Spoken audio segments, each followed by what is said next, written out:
సత్యసాయి వాహినులు మానవాళి ఉద్ధరణకై సాయి భగవానుని దివ్య హస్తాల నుండి జాలువారిన ఆధ్యాత్మిక సాహితీ సౌరభాలు.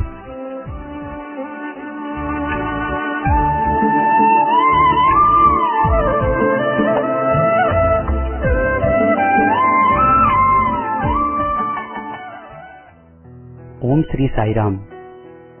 1958 మహాశివరాత్రి పర్వదినం నాడు భక్తుల ప్రార్థన మేరకు స్వామి స్వయంగా పేరునిస్తూ సనాతన సారథి అనే మాసపత్రికను ప్రారంభించారు. సత్యసాయి భగవానుడే స్వయంగా ప్రేమవాహిని, ధర్మవాహిని, జ్ఞానవాహిని ఇలా 15 వాహినుల పేరిట 26 ఏళ్ల పాటు ప్రతి మాసం వ్యాసాలను సనాతన సారథికి అనుగ్రహించారు. సాయి తత్వబోధ, సాయి ప్రేమ సారం ఈ 15 వాహినులలో నిక్షిప్తమై ఉంది.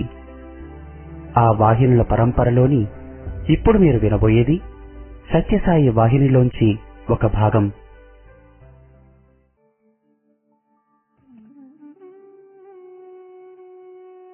తరువాతి గ్రంథములలోని విలువలు. వేదాంతము తరువాత స్మృతులు బయలుదేరాను. అవి పవిత్ర తపశ్శక్తి సంపన్నులైన అనుభవజ్ఞులైన ఋషుల విరచితములే. అయితే వేదాంతమునకు ఉండినంతటి ప్రామాణికత స్మృతులకు లేదని చెప్పవచ్చును. తక్కిన మతముల వారికి వారి శాస్త్రములకును ఎట్టి సంబంధము ఉన్నదో అటులని స్మృతులకును భారతీయులకును అట్టి సంబంధము కలదు. వారి వారి శాస్త్రములు ఎట్లు మహాపురుషుల నిర్మితములో అటులని భారతీయ స్మృతులు కూడాను మహాపురుషుల నిర్మితములే అని అంగీకరించక తప్పదు, అంగీకరించవలెను. ఇతర మతములకును భారతీయ మతములకును ఉన్న సామ్యమిదియే. అయితే ఈ ఋషి నిర్మితములైన స్మృతులు కాలక్రమమున మారుతూ వచ్చినవి. ఒక స్మృతి కృతయుగమునకును, ఒక స్మృతి త్రేతాయుగమునకును, మరొకటి ద్వాపరయుగమునకు, కొన్ని స్మృతులు కలియుగమునకు ప్రమాణికములై ఉండవలనని చెప్పబడి ఉన్నవి. కాలగతులు మారగా పలు విధములగు కొత్త సందర్భములు జాతిని ఎదుర్కొనగా ఆయా జాతి యొక్క మర్యాదలు, ఆచారములు మార్పు చెందవలసి వచ్చుచుండెను. దానికి అనుసారముగా ఈ స్మృతులను కూడా ముఖ్యముగా జాతి యొక్క ఆచార మర్యాద వ్యవహారములను గూర్చినవే కనుక అప్పుడప్పుడు మార్చుచుండుట అవసరమయ్యెను. పాఠకులు ముఖ్యముగా గమనించవలసిన, జ్ఞప్తి పెట్టుకొనవలసిన విషయమిది. వేదాంతమునందలి ఆస్తిక ధర్మసూత్రములు సుస్థిరములు, మార్పు చేయుటకు వీలు కానివి.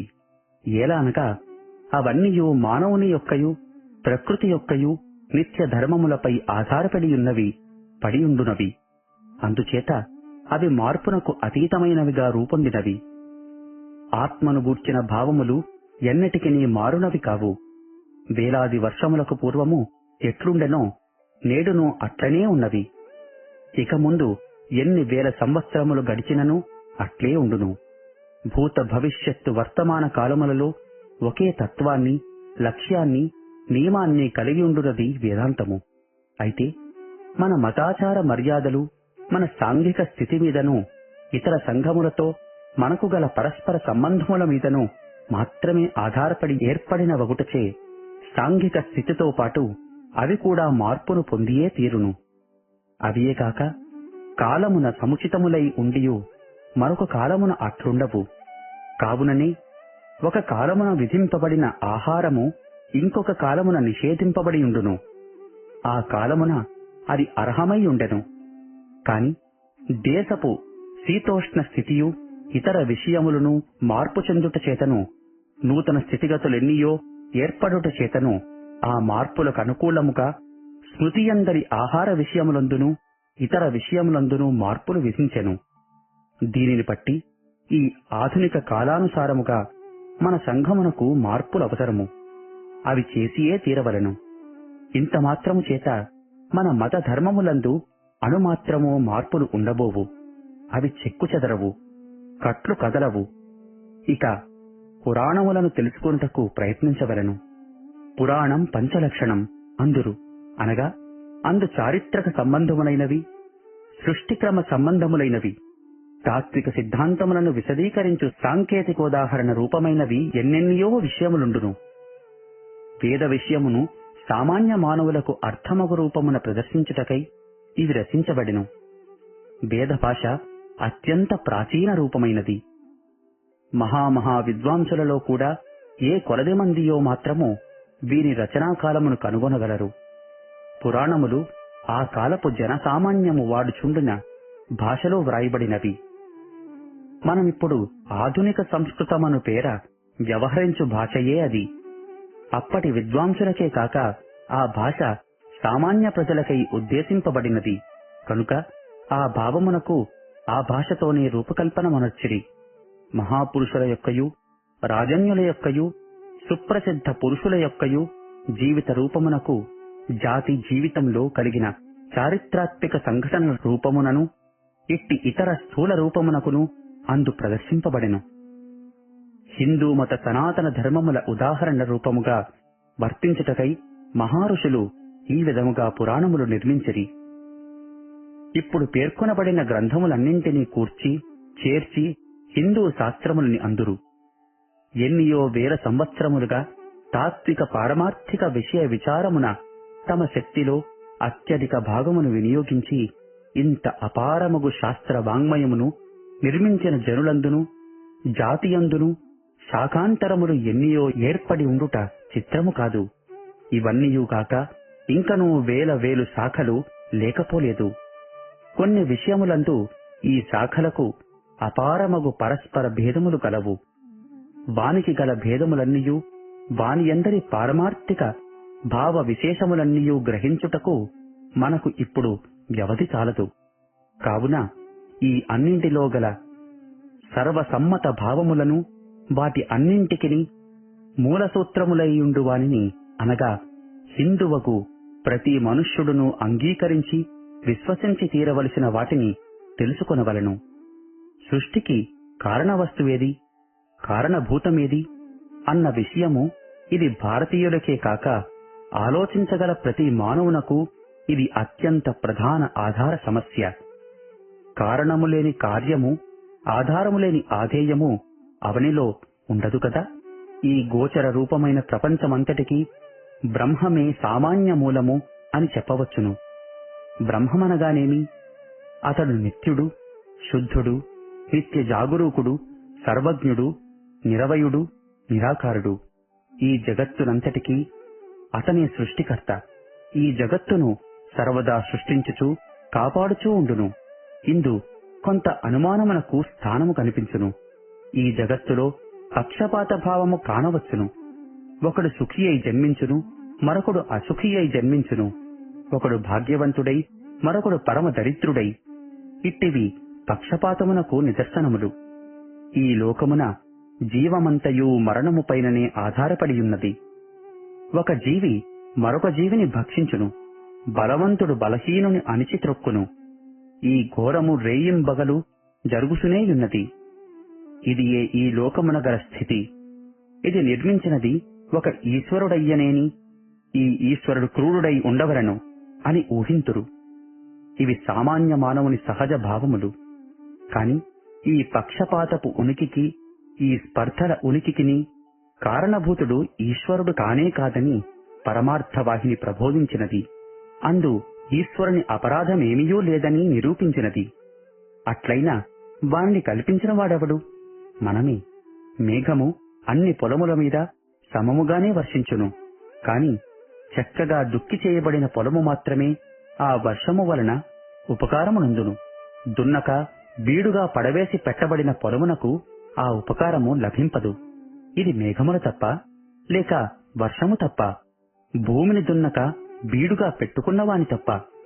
ఈశ్వర కృప సర్వదా ఉండునదే. దాని యందు మార్పులే ఉండవు. భేదకల్పన చేయునది మనమే. కాని కొందరు సుఖులుగా, కొందరు అసుఖులుగా జన్మించుటకు ఏమి కారణము? ఈ వ్యత్యాసములు కల్పించు కార్యములు వారేమీ చేయలేదే. నిజమే, ఈ జన్మమును చేయకపోవచ్చును, కాని పూర్వజన్మమును చేసేది. ఆ పురాకృత కర్మయే భిన్నతకు కారణము. మనకందరికీ ఏకీభావము గల రెండు సిద్ధాంతములను ఇప్పుడు గైకొందుము. ఈ విషయమున హిందువులు మాత్రమే కాక బౌద్ధ మతము వారు, జైనులు కూడా అంగీకారము కలిగి ఉన్నారు. జీవము నిత్యమనియే మన అందరి భావము. అది శూన్యము నుండి ఉత్పత్తి కాలేదు. అట్లగుట అసంభవము. జీవమట్టిదైనచో అది పనికిమాలినదైయుండును. జీవము కాలాతీతము. కాలపరిమితమై ఏదో ఒక కాలమున పుట్టిన వస్తువులన్నింటికిని ఏదో ఒక కాలమున అంత్యము ఉండి తీరును. జీవము నిన్ననే ప్రారంభమై ఉండెనేని రేపే అది అంతముండి తీరును. దానికి సమూల వినాశము సిద్ధము. జీవము అట్లుకాక అనాది అయి సాగివచ్చుచుండవలెను. ఈ సత్యమును కనుగొనుటకు అంత అసాధారణ బుద్ధి కుశలత అక్కర్లేదు. ఆధునిక శాస్త్రములన్నీయూ భౌతిక ప్రపంచ పరిశీలన ఫలముగా మన శాస్త్రములలో ప్రతిపాదించిన సిద్ధాంతములను క్రమక్రమముగా అంగీకరించి మనకు తోడ్పడనారంభించినవి కదా. అంగీకరించక తప్పదు. అద్వైత వేదాంతమొక్కటే సరియైన వేదాంతమని అనేకులు భారతదేశమున భావింతురు. ఇది సరికాదు. మత సిద్ధాంతములను అవగాహన పరుచుకొన జూసు వారికందరుకును ప్రస్థానత్రయములనబడు శృతులు, బ్రహ్మసూత్రము, భగవద్గీత ఈ మూడును ముఖ్యమే అను సత్యమును మరువరాదు. ఈశ్వరవాణి అయిన శృతులు, ఉపనిషత్తులు, రెండవదైన బ్రహ్మసూత్రములు వ్యాసునిచే ప్రతిపాదింపబడిన తత్వ సిద్ధాంతములన్నింటి యొక్క పరమ స్వరూపము. ఇది తత్వవాంగ్మయమునందు అత్యంత ప్రాముఖ్యము కలిగినది. ఆ అపూర్వ సిద్ధాంతములు పరస్పర విరుద్ధములు కావు. అందు ప్రతిదీ పూర్వ సిద్ధాంతములపై ఆధారపడి ఉన్నది. వ్యాససూత్రములలో వాటికి పరిపూర్ణ స్వరూపము సిద్ధించినది. నడుమ వేదాంతములకు ఈశ్వర నిర్మిత వ్యాఖ్యాన రూపముకు భగవద్గీత ఇమిడియున్నది. ఆస్తిక మతములని చెప్పుకొను హైందవ మతములన్నీయూ ద్వైతము కాని, విశిష్టాద్వైతములు కాని, అద్వైతము కాని ఉపనిషత్తులను, వ్యాససూత్రములను, భగవద్గీతను ప్రమాణములుగా అంగీకరించుచున్నవి. వాటన్నింటికిని ప్రస్థానత్రయమే ఆధారము. నూతన సిద్ధాంతమును ఒకదానిని ప్రతిపాదింప సంకల్పించిన వారందరూ అనగా శంకర, రామానుజ, మధ్వాచార్య, వల్లభాచార్య, చైతన్య ఇత్యాది వారందరూ ఈ ప్రస్థానత్రయమునకు ఇంకొక భాష్యమును రచించవలసి వచ్చెను. కావున ఉపనిషత్తుల ఆధారముపై నిర్మింపబడిన ఒక్క సిద్ధాంతమునకు మాత్రమే వేదాంత శబ్దము వర్తించునని చెప్పుట కేవలము పొరపాటు. అన్నియూ వేదాంత మతములే. వేదాంత నామమును వహించుటకు అద్వైతికెంత అధికారము కలదో అంత అధికారము విశిష్టాద్వైతికి కూడా కలదు. అంతేకాదు, ద్వైతికి కూడా కలదు. ఇది ఏ పవిత్ర అపురూప అంతరార్థముతో కూడినది. ఏకాత్మ భావన నిరూపించునది భారతీయ పరమార్థవాహిని. ఆవు శరీరమునందు పాలున్నాయి. ఆ పాలలో నెయ్యి ఉన్నది. అయినా ఆ నెయ్యితో బలము రాదు. ఆ పాలను ఆవు నుండి వేరుచేసి, అనగా పితికి, కాచి, తోడు పెట్టి, పెరుగు అయిన తరువాత దానినే చిలికి వెన్న వేరు చేసి దానినే తిరిగి కాచిన నెయ్యి కాగలదు. ఆ నెయ్యినే మళ్లీ ఆవునకు త్రాపించిన ఆవుకు చక్కని బలము కలుగును. అలాగే సర్వేశ్వరుడు సర్వాంతర్యామి అయినా సాధనోపచారములు లేకుండా మానవులలో హితము చేయజాలడు. నువ్వులలో నూనె, పెరుగులో వెన్న, భూమిలో నీరు, కట్టెలో నిప్పు కలిసియుండునటుల సర్వాంతర్యామి మానవ శరీరములోనూ మనస్సులోనూ కలిసియున్నాడు. అతనిని వేరు చేయాలంటే ప్రయత్నము, సాధన చెయ్యాలి. అప్పుడు ఆ రెంటి అభేదత్వము అద్వైతంలో తెలుస్తుంది. అదే మోక్షము అని శంకరుల వారు దీనిని అద్వైతోపాసన అని అన్నారు. ఇక విశిష్టాద్వైతోపాసన, ఉపాసించతగిన పరమాత్మ తనకు వేరుగా ఉన్నట్లు భావించాలా, లేక తనతో కలిసి ఉండినట్లు భావించాలా సాధకుడు? ఇది ప్రశ్న. ఇక జవాబు: జీవుడు శరీరానికి ఆత్మ, అలాగే దేవుడు జీవునకు ఆత్మ. అలా భావించి ఉపాసించుటే రామానుజాచార్యుల విశిష్టాద్వైతోపాసన. ఈ సమస్త భూతజాలము ఎవనిలో ఉన్నాయో, ఎవడు ఏ సమస్తానికి అంతర్యామిగా వ్యాపించి ఉన్నాడో ఆ పరమ పురుష పరమాత్మ అనన్య భక్తితోనే లభ్యమవుతాడు అని పరిజ్ఞాన ప్రపత్తిపూర్వకంగా పరమ పురుషోపాసన చేయుటే విశిష్టాద్వైతము. త్వమేవ సర్వం మమదేవ దేవ, నీవే నా గతి, నీవే నా పతి అనే అనన్య భావముతో ఉపాసించుట. ద్వైతోపాసన పతి-పత్తి సంబంధమే. జీవాత్మ పరమాత్మ సంబంధం కూడను. అవ్యయుడై విష్ణు భగవానుని తన పతిగా, భర్తగా, భరించేవానిగా తాను భరింపబడేవానిగా ద్వైత భావముతో ఉపాసించుటయేయని మధ్వాచార్యులు ప్రబోధించిరి. భగవంతుని చరణాసక్తి లేనిదే జీవన్ముక్తి మాట అటుంచి కనీసం బుద్ధిశుద్ధి కావటం కూడా అసంభవము అంటారు మధ్వాచార్యులు. మునులు ఆత్మారాములు అయిన వారికి లౌకిక గ్రంథాలు లేకపోయినను సూదంటురాయి లాంటి శ్రీహరి కళ్యాణ గుణముల విశేషం వల్ల భక్తి పారవస్యం వారికి కలుగుతూ వస్తుందనియు, ఆ పారవస్యములు సిగ్గు బిడియములు వదిలి శ్రీహరిలో ఐక్యతకు సంసిద్ధుడగుననియు, నృత్యము చేయుననియు, బిగ్గరగా కీర్తనలు చేయుననియు, అసలైన ఆనందాన్ని అనుభవిస్తాడనియు ఈ విశ్వాసాన్ని ఉపాసనం చేస్తూ ఉంటారు. ఈ విధంగా పరానురక్తితో ప్రధానత కలిగి ఉపాసనను జరుపుటే మధ్వాచార్యుల వారి అభిమతమని వేరోళ్ల చాటారు. పతిని పొందు నిమిత్తమై సతీపతి పరితాపమే అద్వైతోపాసన అన్నారు. భారత గీతోపాసన. భారతం పంచమ వేదము. ఇది ఐహిక ఆముష్మిక ధర్మాల నిధి. మాధవుడు భారత ధర్మక్షేత్ర రంగస్థలములో తన నాటక సామగ్రి దింపుకొని ఆడిన అద్భుతమైన ఆట మహాభారతము.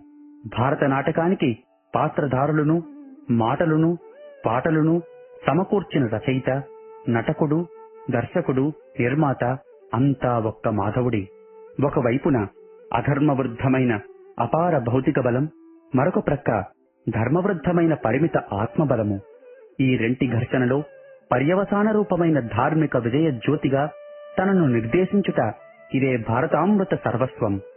ఇదే భగవద్గీత. మహాభారత సారాంశమంతయు భగవద్గీతలో ఉన్నది. కరిష్యే వచనం తవ, నీవు చెప్పినట్లే చేస్తాను. స్వధర్మే నిధనం శ్రేయః, ఇది ఏ ఐహిక ధర్మానికి గీటురాయి.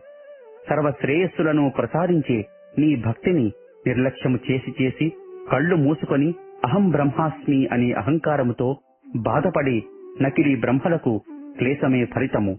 పొట్టుదంచితే బియ్యము రావు కదా. అసలు కృష్ణుని మాటను నమ్మక బుద్ధికి తోచినట్లు పోవుట బ్రహ్మతత్వమునకు మార్గము కాదని ఉపమేయాదులతో నిరూపించి నిదర్శనమొసగి ప్రబోధించిన సర్వ వేదాంతసారము భగవద్గీత. సమస్త శాస్త్రములలోనూ మధించి అందించిన సుధానిధి భారతీయ పరమార్థవాహిని. దానిని కాదనువారుందురా? ప్రకృతి కాల కర్మలు మూడును ఈశ్వరుని పరతంత్రములు. సత్యస్వరూపుడగు భగవంతుడు అసత్యములను దేనిని కల్పింపజాలడు. కనుక ఒక విధంగా చూస్తే ప్రకృతి కూడా సత్యమనే చెప్పవచ్చును.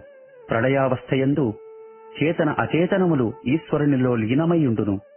కాలము ఆద్యంతరహితమగు ఈశ్వర శక్తి, కర్మసహితము ప్రధాన సత్యమే. ఈశ్వరుడు నియమహీనముగా తోచినట్లు ప్రవర్తించువాడు కాదు. ఖచ్చితముగా జీవుల పూర్వ కర్మానుసారము అతడు జగమును సృజించును. ప్రకృతి కాలకర్మములు మూడును ఈశ్వరునిలో సహసత్యములే. ఈశ్వర పరతంత్రములు. ఈశ్వరుడు వాటిని ఉపయోగించును. ఈశ్వరుడు సాధారణముగా ఇంద్రియ గోచరుడు కాకున్నను నిరుగ్మతను కలిగించు గాఢ భక్తియందు భక్తునకతడు ఇంద్రియ గోచరమగుచున్నాడు. బాహ్య వస్తువులను దర్శించినటులనే భక్తుడు భగవంతుని దర్శించుచున్నాడు. ఈశ్వరుడు నిరాకారుడన్నప్పుడు అతడు ఏ రూపమున కనిపించును? అతడు అనంతరూపుడు. భక్తుని అభిరుచి ఏ రూపమున అభివ్యక్తినందును? అవియే అతని అవతారములు. ఈ రూపముల వలన ఈశ్వరుడు సోపాధికుడు కాకున్నను వీరిలో ప్రతి రూపమునందు అతడు సంపూర్ణముగా అభివ్యక్తుడు. అనగా ప్రతి అవతారమునందును పరిపూర్ణ శక్తిమయుడైన అభివ్యక్తుడు. అవతారములలో కొన్ని అంశావతారములు, కొన్ని పూర్ణావతారములు, అదేకాక ఆదేశావతారములు కూడా కలవు. వారే నారద సనత్కుమారుల వంటి మహాత్ములు. ఈశ్వర సమస్త గుణములు వారలకు లేవు కనుక వారలను ఆరాధించరు. జీవుడు స్వభావముగా నిత్యుడు, అనగా ఆద్యంతరహితుడు, జనన మరణములు లేనివాడు, స్వప్రకాశకుడు. జ్ఞానమును, జ్ఞాతయును, భోక్తయును, కర్తయును అతడే. ఏమైనను జీవుడు ఈశ్వరుని వలె స్వతంత్ర కర్త కాడు.